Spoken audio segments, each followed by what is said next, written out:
Alhamdulillahirabbil alamin. Wassalatu wassalamu ala asyrafil anbiya'i wal mursalin wa ala alihi wa ashabihi ajma'in, amma ba'du. Bapak Ibu kaum muslimin sekalian, pada pagi subuh ini saya diberikan amanah untuk menyampaikan tema tentang problematika hukum Islam, problematika hukum keluarga Islam kontemporer. Jadi kita akan bahas beberapa persoalan-persoalan penting dalam hukum keluarga, di mana ini penting karena kita hadapi. Kalau kami di Fakultas Syariah dan Hukum di UIN Sultan Syarif Qasim Riau, itu ada nama prodi, Program Studi Hukum Keluarga. Nah, apa saja yang dibahas? Yang dibahas itu adalah seputar perkawinan, perceraian, tolak, rujuk, wasiat, hibah, wakaf, dan seterusnya, yang kemudian seiring dengan berjalannya waktu semakin banyak problematikanya, insyaallah.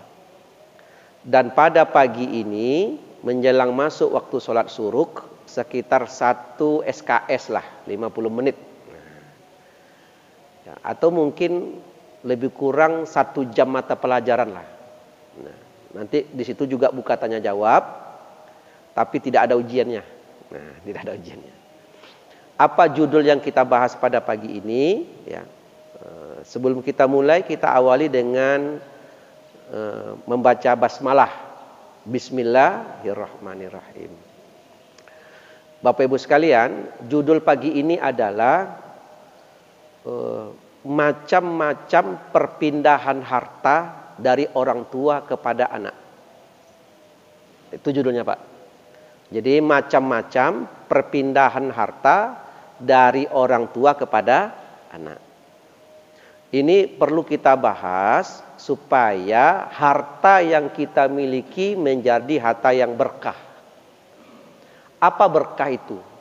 Nah, dalam literatur Islam, berkah itu maknanya ziyadatul khair. Sesuatu disebut berkah kalau dia ziyadatul khair, bertambah kebaikan. Jadi kalau ada orang kemarin punya kapling sawit 5 hektar, kemudian tambah lagi 5 hektar lagi. Begitu bertambah, tambah rajin dia sholat, tambah rajin puasa, tambah rajin berinfak, semakin dermawan. Itu namanya sawit berkah namanya. Semakin bertambah sawitnya, semakin jauh dari masjid, semakin jarang berinfak, semakin jarang berjamaah, ajuallah sawit itu balik. Berarti tidak berkah itu. Ada orang yang begitu bertambah jabatannya, semakin bertambah ketaatannya, bertambah rajin dia ke masjid. Itu namanya jabatan yang berkah. Seperti itu juga umur. Bapak ada yang berumur 60 tahun, semakin 61, semakin 62, semakin rajin ke masjid. Tidak pernah tinggal sholat sunatnya, qobla wa ba'dahnya. Itu namanya umur yang berkah. Demikian juga harta. Harta yang berkah adalah harta begitu kita peroleh bertambah kebaikan. Tapi kalau begitu punya harta, justru menimbulkan konflik dalam rumah tangga. Nah, itu hati-hati. Bapak Ibu, banyak nak kita lihat sekarang rumah tangga yang konflik gara-gara harta. Banyak apa tidak? Nah, banyak. Kalau kita survei mungkin dalam 10 keluarga 1 ada. Tapi tidak muncul ke publik. Nah, untuk itulah pada subuh ini insya Allah kita bahas. Sebenarnya dalam hukum keluarga Islam, apa saja bentuk-bentuk perpindahan harta dari ayah atau dari ibu kepada anak-anaknya. Nah, itu kita bahas. Insya Allah kemudian kita buka tanya jawab. Ibu-ibu yang di belakang bisa dengar suara saya dengan baik? Bisa. Kalau ada ibu-ibu yang di belakang tiang, bergeserlah dikit. Kalau enggak, tiangnya yang digeser. Kalau ibu kayak ini geser gitu ya, nanti enggak nampak pula. Nah, kalau tiang digeser besar tiang ini. Nah, kita lanjutkan Ibu, nanti kita tanya jawab. Kita ini sifatnya diskusi. Karena materi ini sudah ada pada Bapak Ibu semuanya, tetapi kita kokohkan dan sifatnya sharing. Saya sebagai pengantar, nanti kita buka tanya jawab. Nah, Bapak Ibu sekalian, ya, karena ini di awal, saya perkenalkan dirilah dulu, ya Pak ya.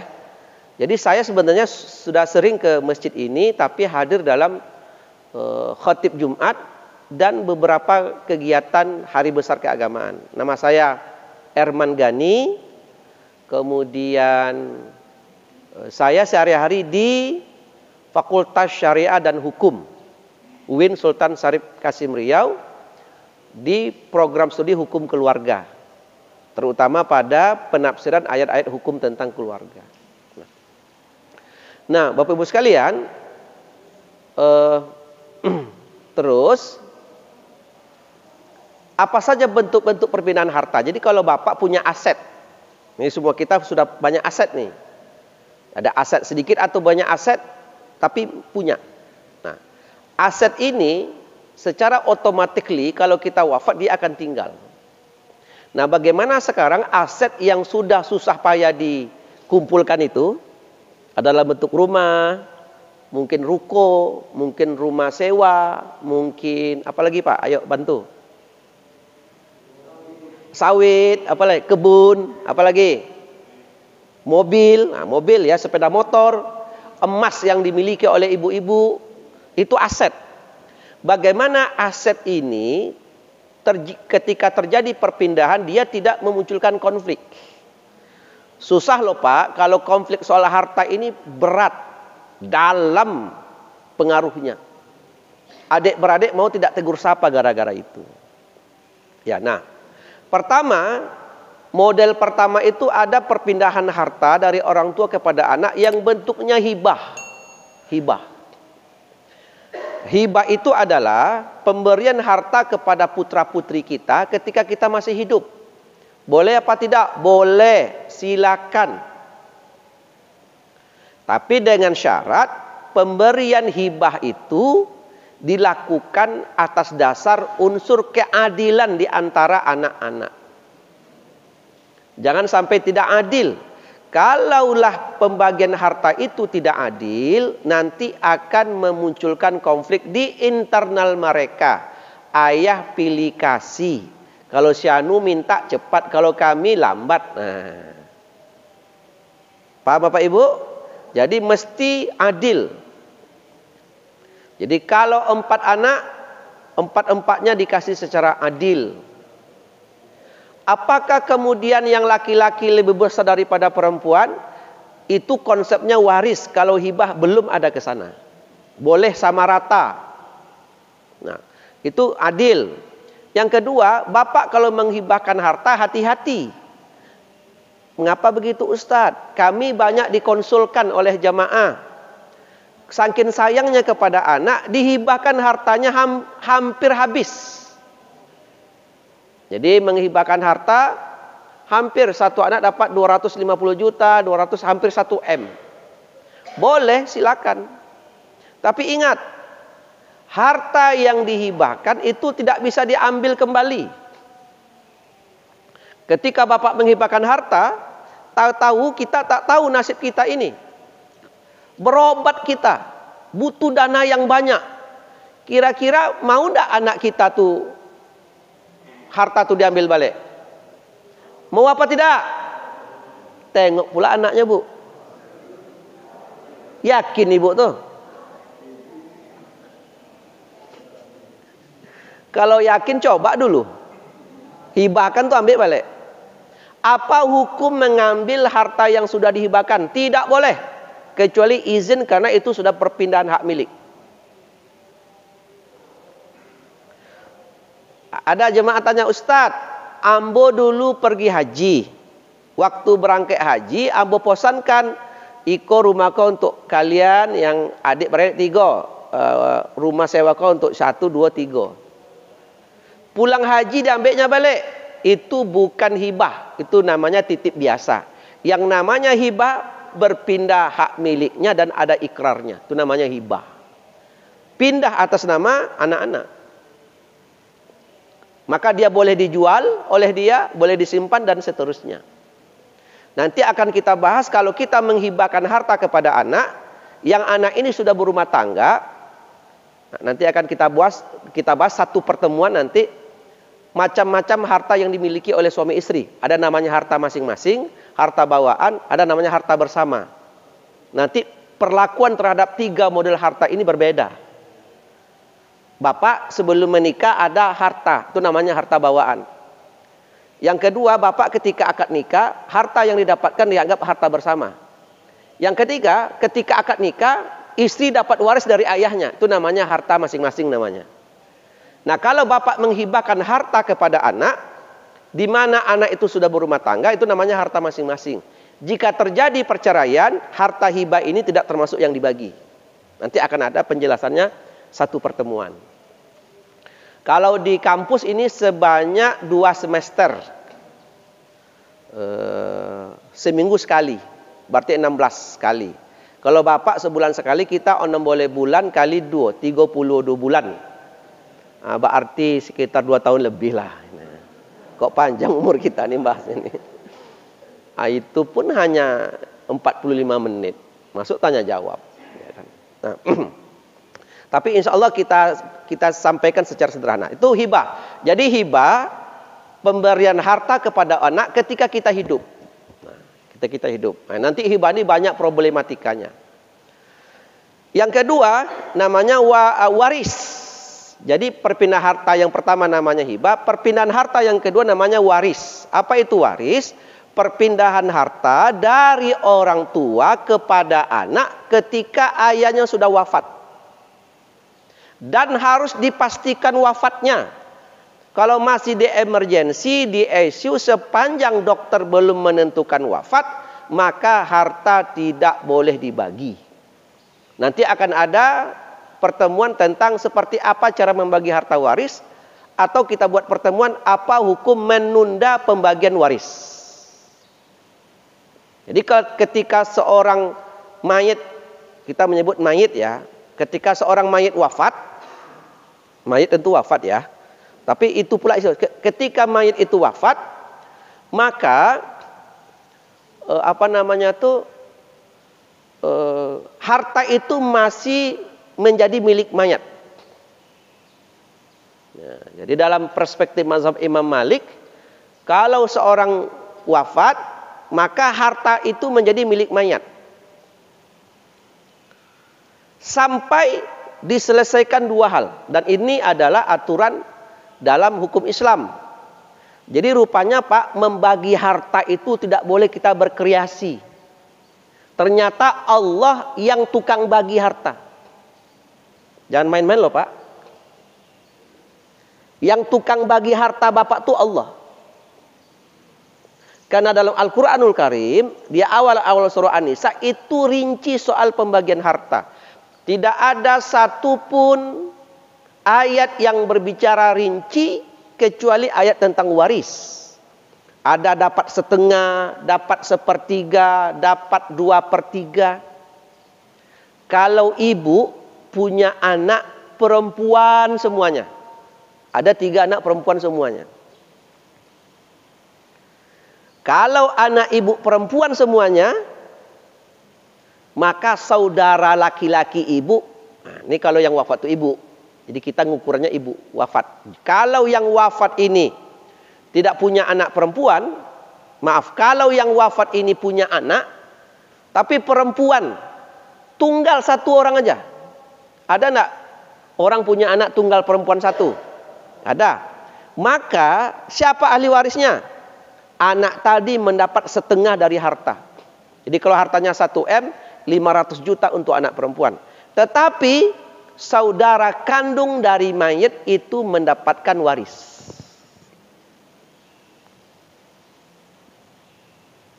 Dapat. Jadi saudara kandung itu hati-hati. Kalau anak kita perempuan, saudara kandung dapat. Kalaulah ibu atau bapak yang wafat ini mayit tadi punya anak laki-laki, secara otomatis saudara terhijab, tidak dapat lagi sama sekali. karena anak laki-laki ini, walaupun umurnya masih bayi. Jadi anak laki-laki ini menghalang saudara kandung untuk mendapatkan waris. Nah, itu warisnya. Harta ini menjadi milik mayat sampai kapan? Min ba'di wasiyatin yusi biha auden, sampai ditunaikan wasiat atau dibayar hutang. Jadi sepanjang hutang itu belum dibayar, maka harta tadi masih milik mayat. Hati-hati, tidak boleh dulu dibagi. Sampai kapan? Sampai selesai. Nah, nanti kalau ada satu pertemuan yang judulnya hukum menunda pembagian waris, ada hukum menunda itu yang boleh. Contohnya, boleh jadi menyelesaikan hutang ini bisa setahun, bisa 2 tahun, bisa 3 tahun. Kan tertunda itu, Pak. Maka tertunda seperti itu boleh. Boleh. Seperti kasus Zubair bin Awam. Jadi ada sahabat-sahabat Nabi yang awal masuk Islam. Jadi ketika ketika Nabi diangkat jadi Rasul, kemudian berdakwah, kemudian orang masuk Islam satu persatu. Kalau kita registrasi lah, ibarat masuk sekolah, yang paling satu itu Khadijah binti Khuwailid, itu nomor 1 masuk Islam itu. Yang kedua Ali bin Abi Thalib, yang ketiga Zaid bin Haris, yang keempat Abu Bakar Siddiq, yang kelima Utsman, masuk nanti Zubair bin Awam. Bahkan ulama mampu menjelaskan siapa yang masuk Islam 100 pertama, 100 kedua, 100 ketiga. Kan hebat tuh, Pak. Kira-kira kita nih 100 ke berapa nih? 100 ke triliun sekian lah mungkin nih. Nah, termasuk Zubair bin Awam tadi awal masuk Islam. Zubair bin Awam punya istri. Siapa namanya? Asma. Siapa itu Asma? Anak kandung dari Abu Bakar As-Siddiq.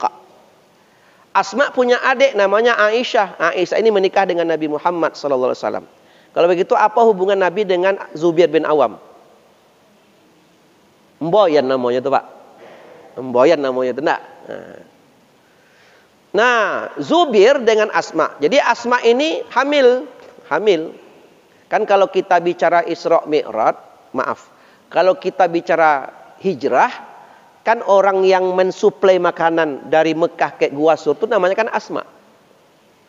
Yang tukang kasih makan Nabi dan ayahnya itu di Gua Sur Asma. Kalau kita pergi umroh, Pak, coba tengok Gua Sur, tinggi kan? Itu Asma tuh, dalam keadaan hamil. Nah, itu kisah hijrah. Dalam perut Asma ini ada bayi. Ketika hijrah lahir bayi ini, namanya Abdullah. Disebutlah Abdullah bin Zubair. Abdullah bin Zubair ini adalah bayi pertama yang lahir setelah hijrah. Suatu hari wafat Zubair bin Awam. Zubair ini kojonya berdagang di pasar. Jadi banyak berhubungan relasi dengan orang-orang. Wafat Zubair. Apa yang dilakukan oleh Abdullah, anak laki-lakinya tadi? Mengumumkan kepada masyarakat Madinah dan Mekah selama 4 kali musim haji, berarti 4 tahun, mengumumkan bahwa ayah saya Zubair wafat, ada enggak ayah saya berutang dengan kalian? 4 tahun, berarti kan terjadi penundaan pembagian waris akibat mengumumkan tadi.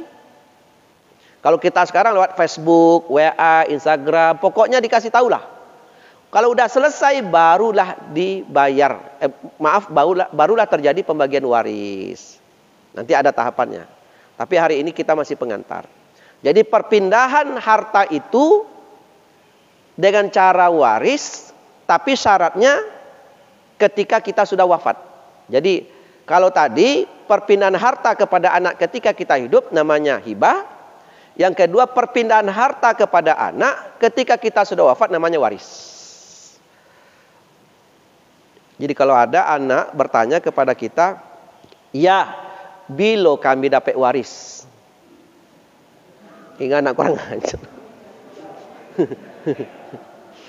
Nah, itu perlu di screening anak itu sehat apa enggak.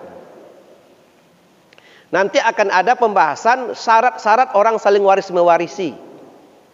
Pertama karena nasab, kedua karena faktor perkawinan. Kemudian apa saja orang-orang yang terhalang mewarisi. Nanti akan ada pembahasannya. Panjang itu ceritanya ya. Nah, Bapak-Ibu sekalian, tadi ada hibah, ada waris. Nah, sekarang yang ketiga ya.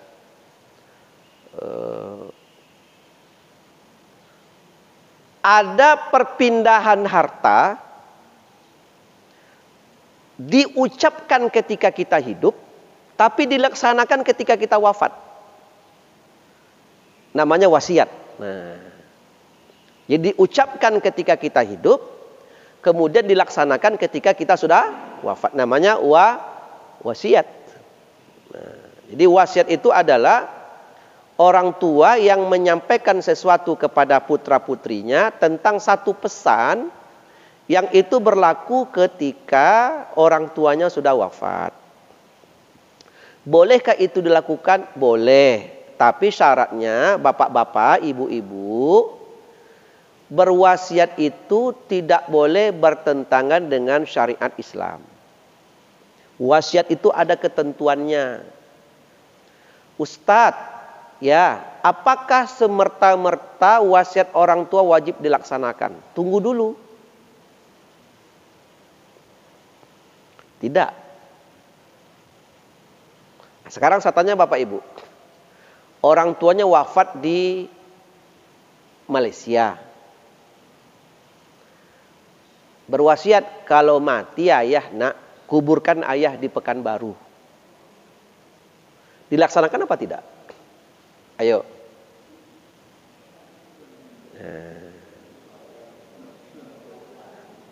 Tergantung ke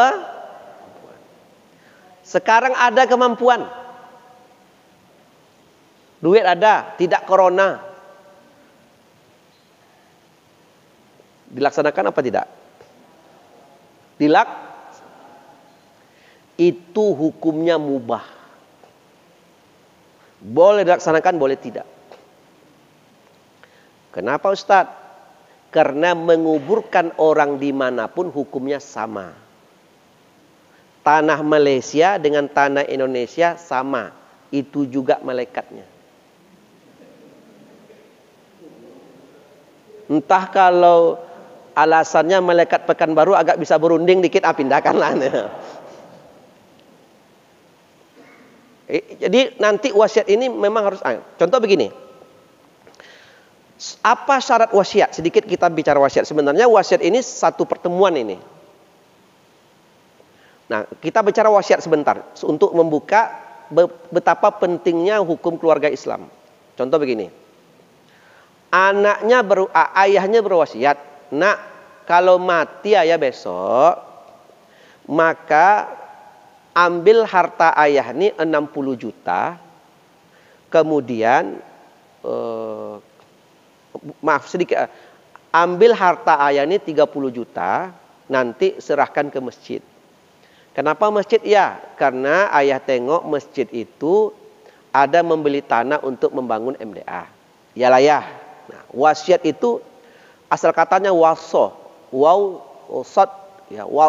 waso itu maknanya satu pesan yang mendalam, yang berkesan dalam hati, yang ingatnya lama. Itu namanya wasiat. Jadi kalau ayah terbaring di rumah sakit, anak-anak sudah berkumpul, kemudian mengatakan, nak, besok kalau mati ayah, 30 juta duit ayah itu serahkan ke masjid. Ya, seluruh anak mendengar. Jadi tidak ada yang komplain. 5 anaknya 5 mendengar semuanya. Qadarullah, ayah pun wafat, diantar oleh anak-anaknya, disyahadatkan. Alhamdulillah. Sehari, 2 hari, 3 hari, udah selesai seminggu, orang sudah selesai mengaji, entah 3 hari, 2 hari, dan seterusnya. Mulailah anak musyawarah untuk melaksanakan wasiat ayah dan membayar hutang. Dikumpullah. Jadi sebaiknya itu harta itu diuangkan semuanya. Rumah berapa, ini berapa. Ternyata kita anggap bulat, seluruhnya harta ayah ini 120 juta rupiah. 120. Nah, Bapak boleh tambahlah 1,2 M ke 12 M, nanti tambahlah angkanya, terserah. Jadi 120 juta.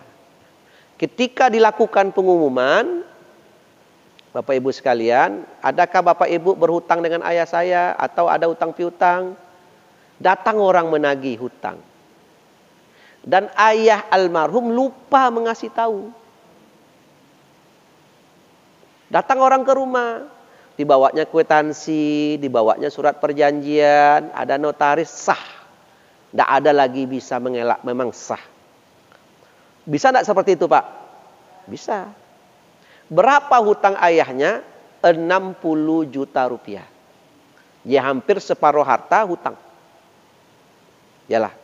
Suka tidak suka, mau tidak mau dibayar. Karena tadi konsepnya sepanjang hutang belum dibayar, maka menjadi milkul mayyit. Harta itu jadi milik mayat.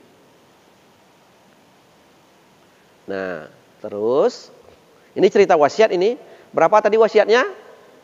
30 juta. Nah, berapa sisa harta ini lagi? 60.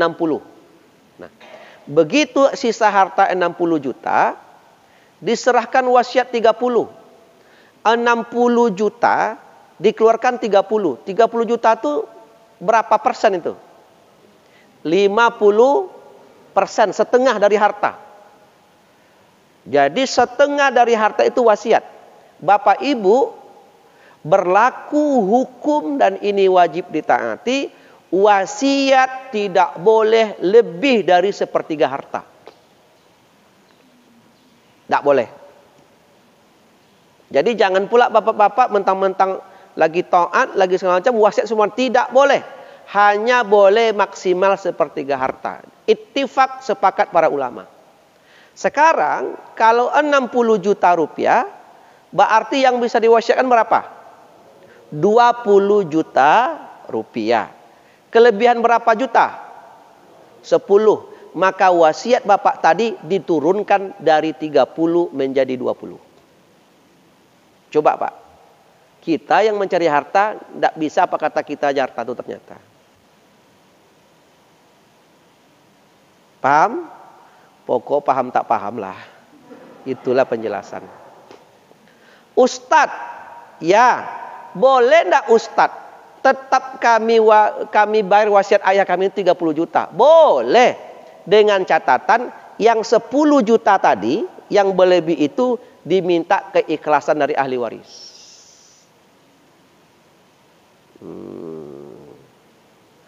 Kira-kira ahli waris kita ikhlas apa tidak? Oh, tentu le Pak. Kalau 10 juta iya, tapi kalau 100 juta kelebihannya.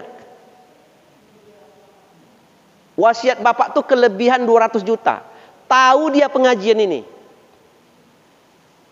Oh, mak rupanya tidak lebih dari sepertiga ya. Kira-kira berubah tak pikirannya tuh? Antalah Ustaz, Allahu a'lam bishawab.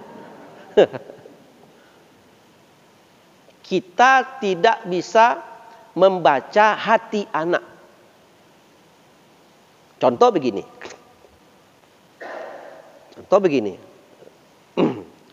Anaknya 3 adik beradik. Dia punya 3 anak. Yang satu ini, yang laki-laki yang besar ini, yang besar itu tidak sekolah. Karena dulu ketika kecil membantu ayahnya berdagang dan seterusnya. Adik yang nomor 2 itu bekerja di perusahaan luar negeri. Gajinya sebulan itu hampir 50 juta dolar. Kemudian yang nomor 3 itu di BUMN, Bonafit. Gajinya sebulan hampir 50 juta. Jadi si nomor 2, nomor 3, adik ini semuanya berhasil.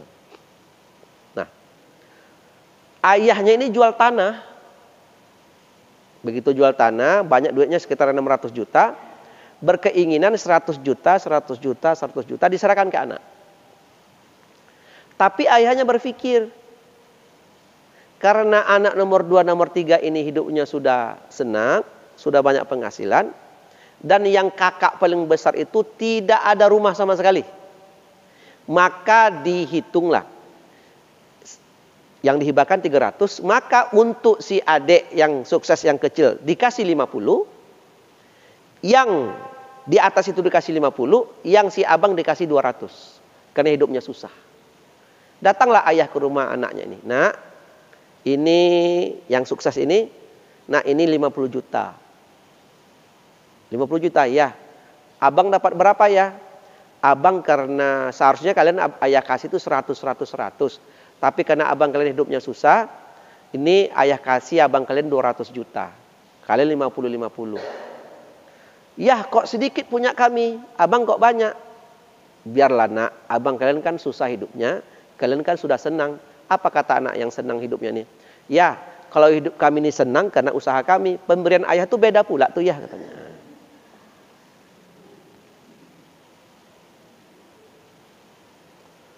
Boleh jadi bisa nak seperti itu?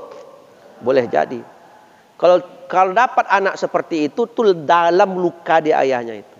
Itu lebih luka daripada ucapan. Tapi kalau dapat anak yang soleh, ketika dibagi, nak, duduklah sama-sama, untuk abang kau 100 juta, untuk kau 100. Apa kata anak yang hidupnya susah? Ya, setahu kami dulu ya, abang ini susah hidupnya sekarang karena tak sekolah. Kenapa dia tidak sekolah? Karena membantu ayah jualan, berdagang, babelok kemana-mana untuk menyekolahkan kami berdua. Kan iya ya kan? Ya. Gara-gara itulah abang tak sekolah. Abang ini pintar nih, tapi dipasang badannya, berazam bantu ayah menyekolahkan adik-adik. Sekarang kami ini sudah sukses ya. Duit yang 100 juta jatah kami serahkan ke abang. Nih bang. Berapa duit abangnya pak? 300 juta. Karena kami kemarin dapat bonus dari kantor, duit abang kami tambah 10 juta. Dari kami untuk abang. Kalau dapatlah anak seperti ini, itu namanya anak qurrata a'yun yang menyejukkan pandangan mata. Itu namanya anak. Tidak perlu kita menengok anak itu, anak soleh itu sholat jemaah 5 waktu. Betul.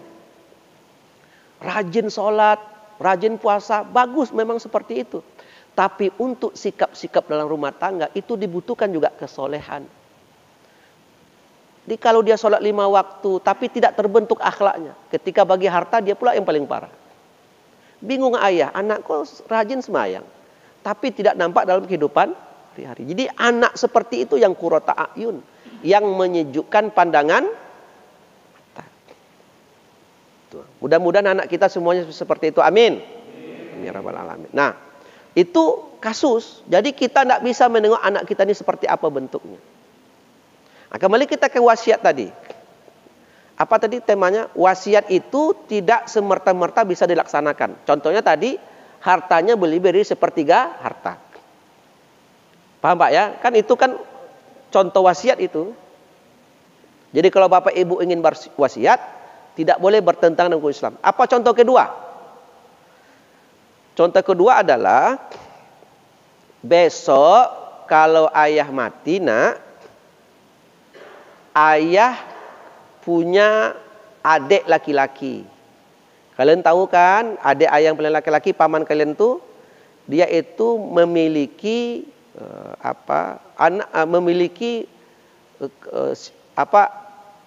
anak yang berkebutuhan khusus. Jadi dari 4 adik beradik, si bapaknya punya adik paling kecil memang anak luar biasa, berkebutuhan khusus. Dia hanya tergantung dengan orang. Nah, begitu dulu ayahnya wafat, ayahnya berpesan, nih adik kau nih nak, jangan kalian sia-siakan. Nah, kan begitu. Adik itu laki-laki. Maka oleh si abang ini dibawalah adiknya itu ke rumah dia yang merawat. Nah, kalian tahu kan, ayah punya adik laki-laki. Kalau mati ayah besok, paman kalian ini jangan kalian sia-siakan.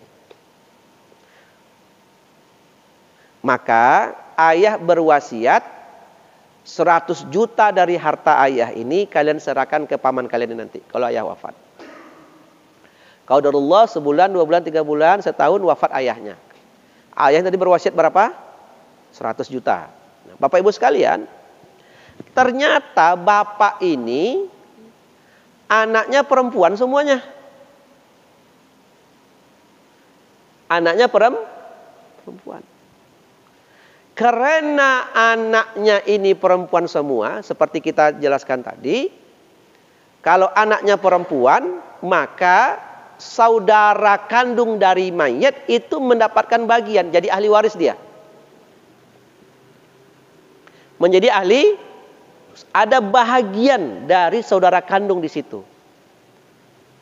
Nah, nanti akan ada penjelasan seperti apa cara pembagian harta, rincian dengan contoh. Nah, karena ternyata yang almarhum ini istrinya mengandung, hamil. Ya.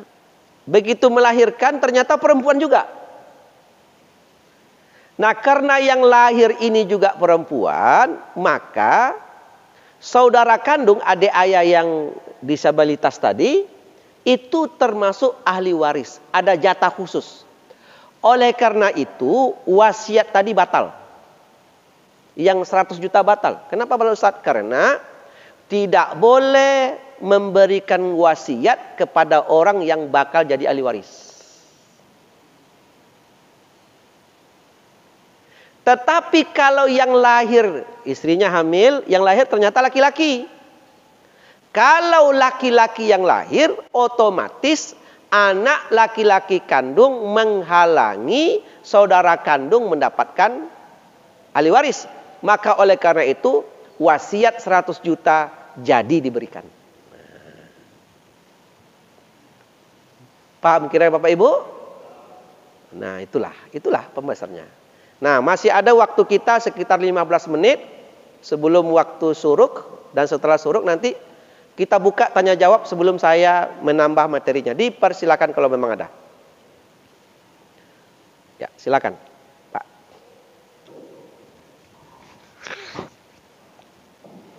Assalamualaikum warahmatullahi wabarakatuh. Waalaikumsalam.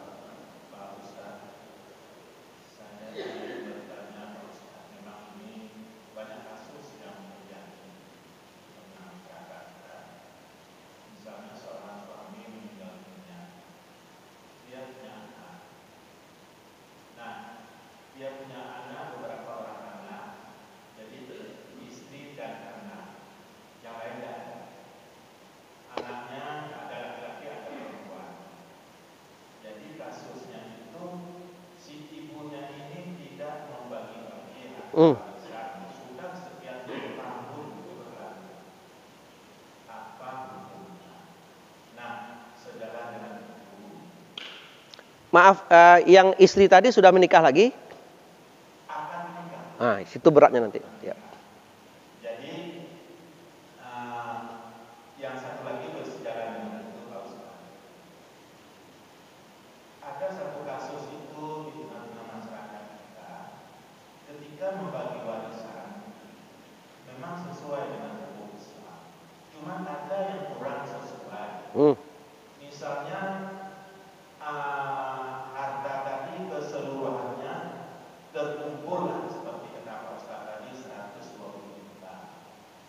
Tetapi itu belum dikeluarkan domininya, mana bagian istri, mana bagian suami. Ya. Belum dikeluarkan mana bawaan suami, mana bawaan istri. Memang kebetulan keduanya ada membawa harta bawaan, ada membawa ada domini, tidak dibagi-bagi semua, sehingga si istri tidak bagiannya itu yang seperti-8. Bagaimana ini Pak Ustaz? Terima kasih. Terima kasih. Nah, terdapat perbedaan antara sistem pembagian harta bersama. Ini yang pertama dulu. Jadi, ketika telah akad nikah, maka harta itu dianggap harta bersama. Jadi, walaupun ibu-ibu yang di rumah, bapak yang ke kantor, aset yang dimiliki sejak akad nikah, rumah, kemudian mobil, ada tanah kapling sedikit yang dia ansur-ansur, ada rumah sewa hasil pinjaman dari bank ya. Nah, semua harta itu dianggap harta bersama. Nah, sehingga kalau salah satu pihak wafat, maka harta itu dibagi dua dulu. Kalau dia 120 juta, 60 juta untuk istri, 60 juta yang posisi suami almarhum. Nah, yang 60 juta inilah yang jadi harta waris. Paham? Bu, paham Bu? Nah, kalau istrinya satu, kalau istrinya dua, tentu yang 60 juta tadi bagi pula dua. Di sini ibu-ibu tak mau kadang-kadang nih. Ya kan? Nah, yang 60 juta posisi suami, ada enggak tambahannya? Mungkin ada. Harta yang mana? Harta yang didapatkan sebelum menikah dulu, harta bawaan, harta bujang. Berapa banyaknya? Banyaknya 20 juta.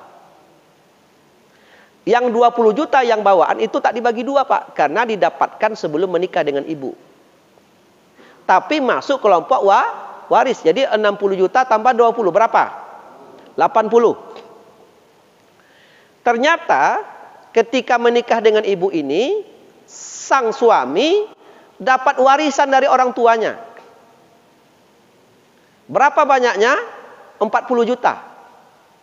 40 juta itu tidak dibagi dua. Kenapa itu? Itu harta yang di luar harta bersama. Jadi 80 tambah 40, 120 juta. 120 inilah yang menjadi harta waris. Ibu tadi sudah dapat berapa? 60 juta. Dari 120 juta ini, ibu dapat 1/8. Karena almarhum punya anak. Berapa 1/8 dari 120 juta? Ya, berapa itu, Pak? 15 juta. Sekitar 15 juta. Berarti harta ibu itu 60 juta tambah 15 juta. Berapa hartanya? 75. Harta 75 juta lah milik istri. Boleh ia bawa menikah lagi. Itu bukan harta anak yatim. Ketika dibawa oleh istri menikah lagi, harta itu namanya harta gadis pula namanya lagi. Dengan suami barunya. Paham Bapak Ibu? Nah, yang 60 juta ini, yang 75 juta ini, kalau ibu nanti wafat, itulah harta ibu yang diwariskan kepada anak-anak. Tapi ketika menikah dengan suami baru, itu tidak termasuk harta bersama. Paham Pak ya? Nah, tetapi, nah ini praktek dalam Undang-Undang Peradilan Nomor 174. Kalau ini berperkara ke pengadilan, memakai konsep harta bersama. Kalau harta bersama itu tidak dipakai, harta ibu ini yang mana? Sekarang suami yang di rumah, istri yang bekerja. Saya ada dapat kasus, salah satu dokter spesialis di Pekanbaru. Telepon saya, Ustadz, saya dokter ini bekerja di rumah sakit ini, rumah sakit Menteng di Pekanbaru, nomor wahid. Saya spesialis mata, saya ingin konsul kepada Ustadz. Tidak apa-apa Bu Dokter, WA-kan. Di WA-kan ke saya, janjinya Kamis. Saya tengokkan dengan istri saya. Umi, ini ada dokter mau konsul. Ditengoknya, saya ikut katanya. Tidak pernah ikut istri saya, sekali itu ikut. Kenapa? Dokternya cantik katanya. Ikut, ragu dengan wajah saya nih mungkin nih. Ikut, janji di MDI Kota Pekanbaru hari Kamis jam 2. Kebetulan di rumah ada yang bisa jaga anak, kami pergi. Di jalan saya diskusi sama istri, dua aja masalah kalau orang nelpon nih. Kalau tak soal harta atau soal perceraian. Ternyata soal harta. Apa yang dikisahkannya? Beliau ini menikah dengan orang Aceh. Punya 2 orang anak. Bercerai. Anak ikut suami. Anak ikut. Yang dokter ini pergi kuliah ke Jawa. Ambil spesialis. Pulang dari situ, sudah spesialis, menikah lagi dengan orang dari Medan. Duda punya 2 orang anak. 2 orang anak ini ikut istri. Jadi dia ini berdua ini menggadis membujang lah. Yang si istri anak ikut suaminya, yang si suami anak ikut istrinya. 5 tahun menikah. Terus apa masalah Bu? Kata saya. 5 tahun menikah, wafat suami saya nih. Meninggal dunia. Terus apa masalahnya? Anaknya yang di Medan, anak dari suami saya, menuntut harta waris ayahnya dengan saya. Apakah ada harta ayahnya dengan saya? Kenapa gitu, Bu? Karena selama 5 tahun itu saya yang bekerja dan suami saya ini yang menemankan saya kemana-mana. Jadi saya suruh dia berhenti di pekerjaannya, dia yang menemankan saya praktek kemana-mana. Pertanyaannya, adakah harta waris ayahnya dengan saya? Nah, terjawab yang punya bapak tadi. Ibu dokter begini kata saya. Sejak kita akad nikah, mau tidak mau, suka tidak suka, salah satu penyebab orang saling waris mewarisi adalah karena faktor perkawinan. Tidak bisa tuh Pak, kita menikah dengan orang tapi tidak mau nanti hartanya berbagi, itu tidak. Maka sejak akad nikah, harta yang ibu peroleh selama 5 tahun terakhir, itu dianggap harta bersama. Harta bersama. Ustadz kan saya yang mencari, dia tidak. Nah, ini kesalahan perspektif ibu-ibu. Ibu-ibu ini suka kalau gaji suami, gaji istri. Gaji istri, agak suka gitu. Ini nggak boleh. Maka saya pesankan tuh ke ASN. Kalau saya ceramah di rumah sakit yang dokter-dokter spesialis yang ibu-ibu, saya pesankan. Harta yang didapatkan dari gaji itu juga harta suami. Jadi kalau membeli sesuatu yang sifatnya substansi seperti beli rumah, beli mobil, itu izin suami. Coba istri yang ASN itu pinjam duit ke bank, minta enggak situ tanda tangan suami izin? Itu tanda harta bersama. Tapi kalau beli kain satu style, beli bedak, beli handphone itu boleh tak izin. Tapi yang substansi yang akan memunculkan konflik itu mesti izin. Jadi Ustadz katanya, iya ibu. Nah sekarang apa aset ibu dalam 5 tahun terakhir? Ada Ustadz beli rumah kami, tapi dari hasil jual tanah. Tanah itu kapan ibu peroleh? Sebelum menikah? Itu jangan, tidak. Nah kalau ada aset yang ibu dapatkan sejak 5 tahun terakhir dengan suami kedua ini, itu harta bersama, ibu mesti bagi 2. Kalau ada 500 juta, 250 untuk ibu, 250 juta untuk posisi mendiang ibu. Yang 250 juta itulah ada juga jatah ibu di situ. Berapa? 1/4. Karena jatah istri itu 2.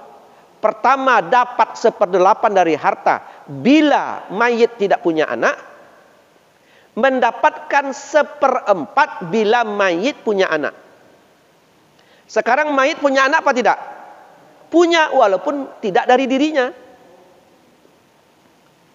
Tapi dia dapat 1/8 ibu. Panjang pikirnya. Iya Ustadz ya, iya. Kalau begitu ada harta anak yatim sama ibu sekarang. Untuk yang di Medan. Lama termenungnya. Nah konsepnya adalah, kalau memang tidak mau harta itu terbagi, jangan menikah. Itu konsekuensi perkawinan. Paham Pak ya?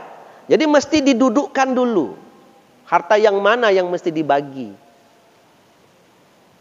Kalau tidak seperti itu, nah sekarang begini, Ustadz, ada sebagian pendapat mengatakan tidak ada harta bersama. Tunggu dulu.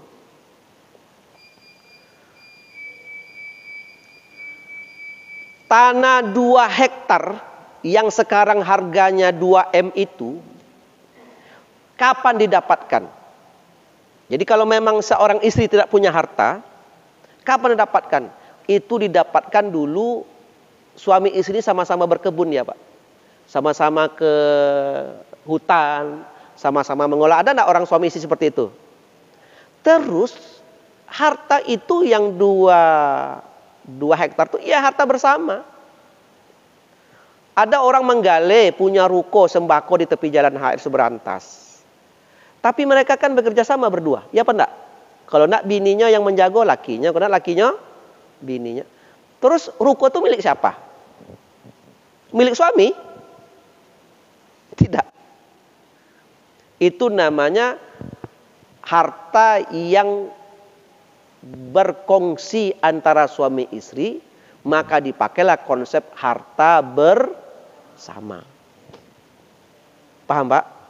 Jadi harta bersama. Jadi ibu-ibu ini dari aset yang dimiliki suami itu harta bersama di sana. Paham Bu?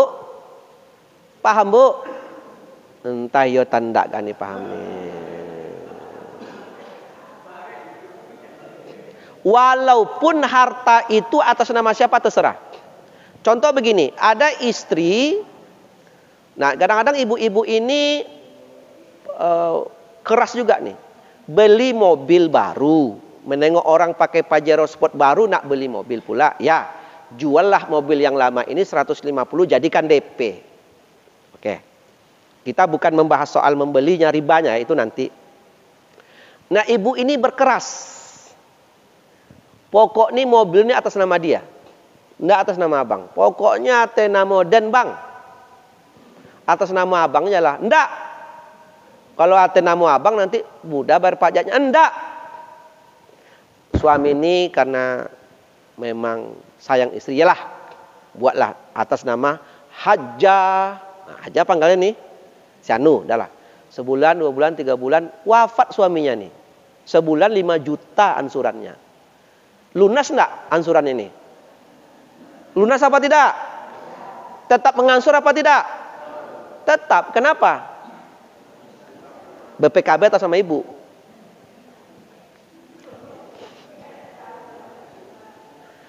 Maka ibu-ibu ini pintar-pintar dikit. Kalau cash mobil tuh atas nama ibu.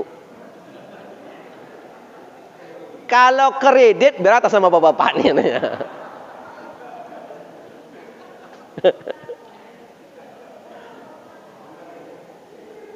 Ya.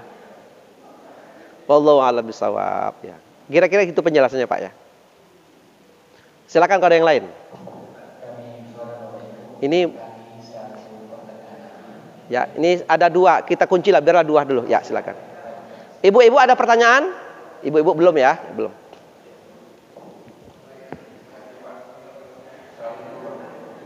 Waalaikumsalam.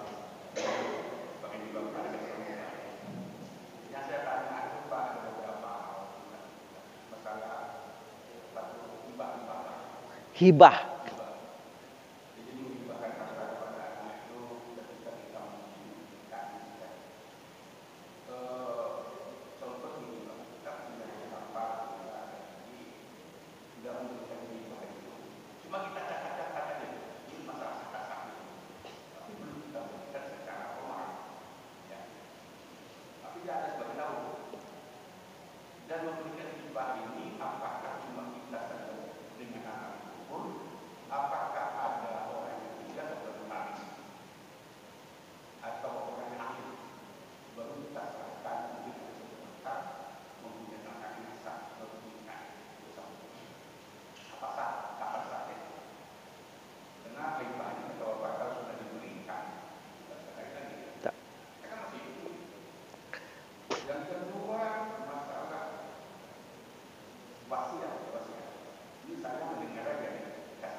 Ya.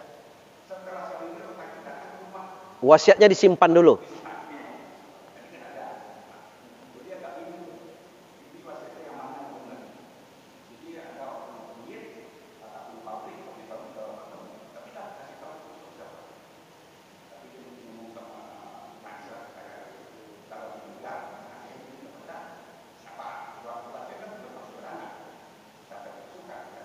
Ke notaris lebih akurat.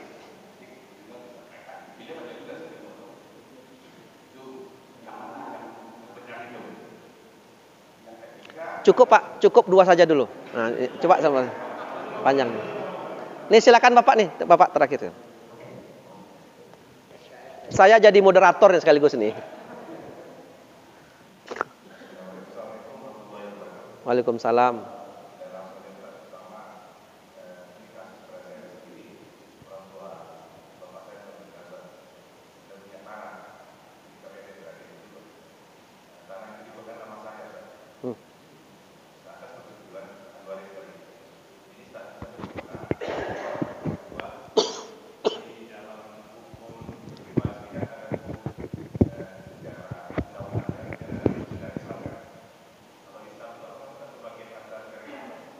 waris, faraid.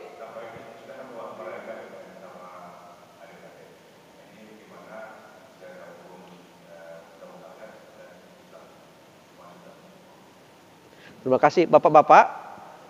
Awal dipahami apa yang kita bahas pagi ini tentang hukum waris atau hukum faraid itu sama, faraid waris sama. Itu berlaku di pengadilan.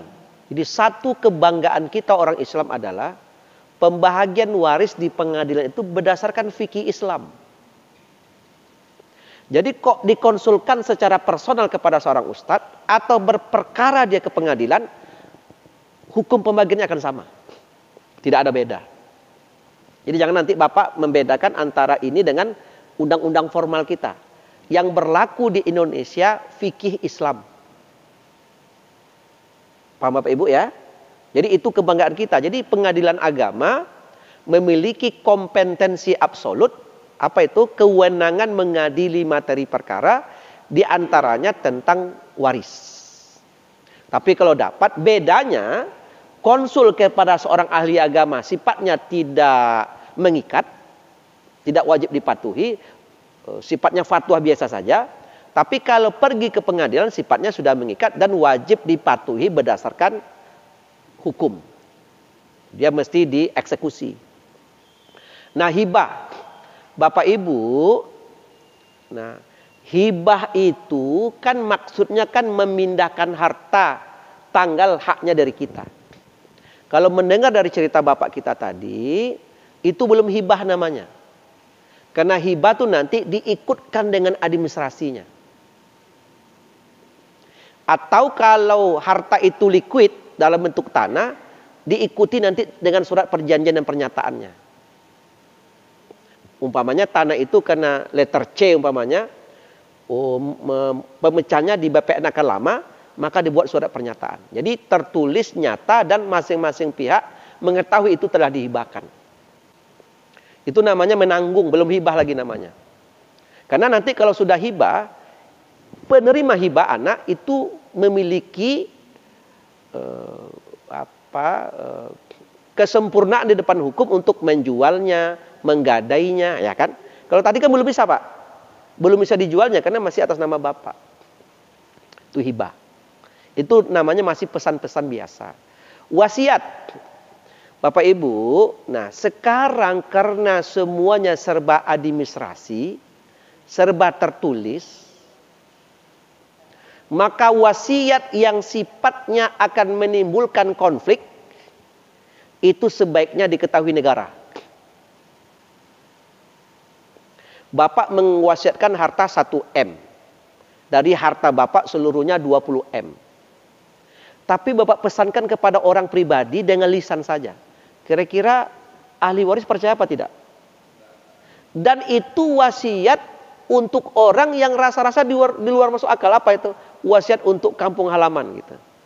Maka wasiat-wasiat yang akan menimbulkan konflik, maka sebaiknya dipakai administrasi negara yang lazim digunakan orang.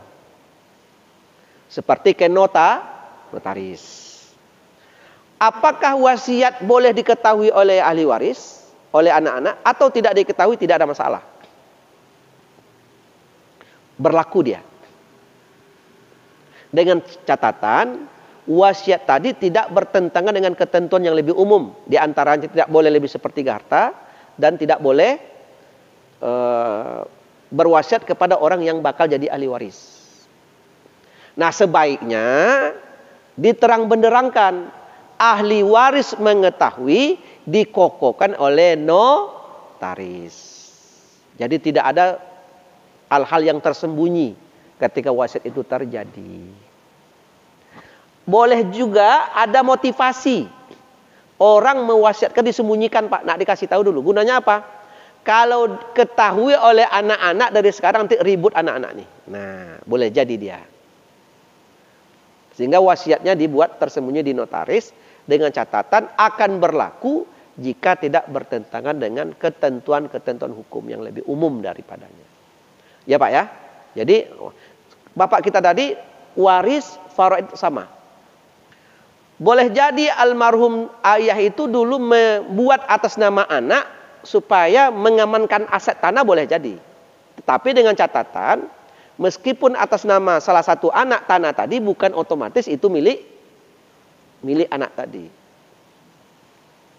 Nah, disitulah nanti Bapak Ibu sekalian terjadi penundaan pembagian waris karena namanya, jadi begini, kalau mayit wafat sudah dibayar hutang, bayar wasiat, maka harta itu jadi ahli waris. Maka ahli waris berkongsi atas harta waris tadi karena belum dibagi. Nah, berkongsi. Kalau harta waris itu sifatnya produktif seperti sewa gedung atau punya tempat lahan parkir. Jadi ada orang punya gedung parkir sendiri, Pak, boleh Pak enggak? Ini bagus nih bisnisnya. Bapak punya kayak di seputaran Mall SKA, Suzuya Plaza itu kan susah enggak parkir. Terus dibuatnya tempat parkir, gedung parkir lantai 4. Satu hari pendapatannya 5 juta. Nah, itu kan susah membaginya. Maka harta produktif seperti tadi dianggap harta bersama, hasil dari sewa parkir tadi dibagi berdasarkan pembagian masing-masing ahli waris. Boleh apa tidak? Boleh. Itu tergantung kesepakatan. Tapi kalau ada ahli waris yang ingin mengambil bagian, ternyata bagian dari gedung itu dia 3M. Maka boleh terjadi akuisisi namanya. Apa itu akuisisi? Ahli waris yang punya uang mengeluarkan bagian adiknya yang 3M tadi. Itu teknis lah. Karena namanya hartanya liquid. Liquid itu dia tidak cair. Nah, hukum waris Islam tak sampai pada pembagian teknis. Hukum Islam hanya sampai pada tingkat berapa bagian masing-masing. Soal mengeluarkan bagian itu teknis sesuai dengan kondisi masyarakat setempat. Wallahu a'lam bishawab. Itulah yang dapat kita sampaikan di subuh ini. Insya Allah kita bertemu lagi di bulan Desember insya Allah.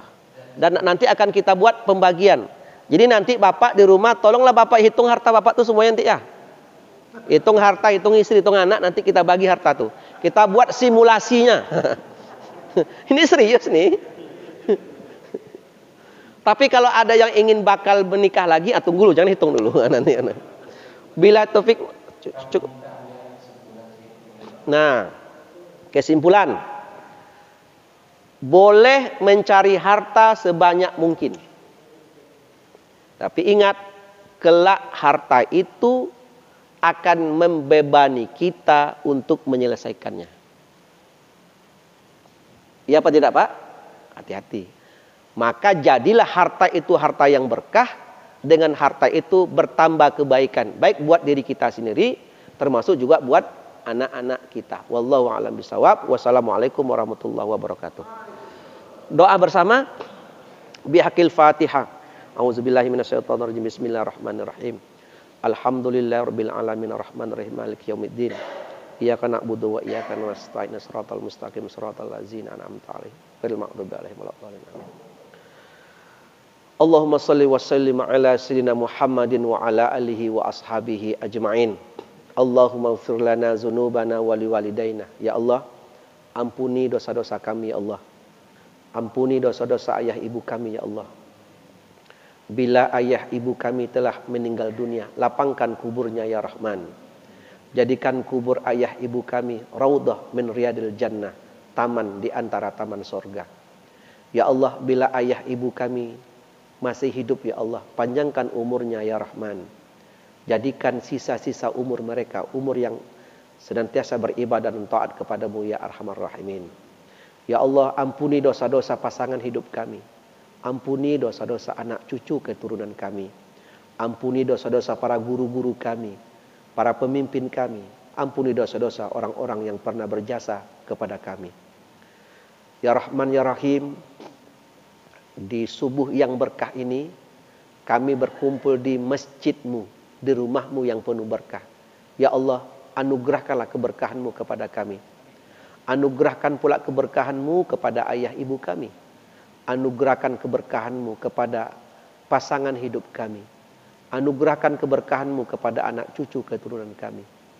Allahumma ahyina bil iman. Ya Allah, hidupkan kami dalam keadaan beriman.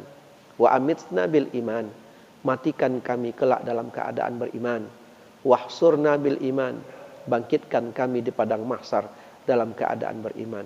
Wa adkhilna jannata ma'al iman. Masukkan kami ke dalam surgamu dalam keadaan beriman. Rabbana hab lana min azwajina wa dzurriyyatina. Ya Allah, anugerahkan kepada kami, keluarga kami, anak cucu, keturunan kami, orang-orang yang menyejukkan pandangan mata kami. Rabbana atina fid dunya hasanah. Ya Allah, anugerahkan kepada kami kehidupan dunia yang baik. Wa fil akhirati hasanah. Anugerahkan pula kepada kami kehidupan akhirat yang baik. Wa sallallahu ala sayyidina Muhammadin wa ala alihi wa ashabihi ajmain. Walhamdulillahi rabbil alamin. Taqabbalallahu minkum minna wa minkum taqabbal ya karim.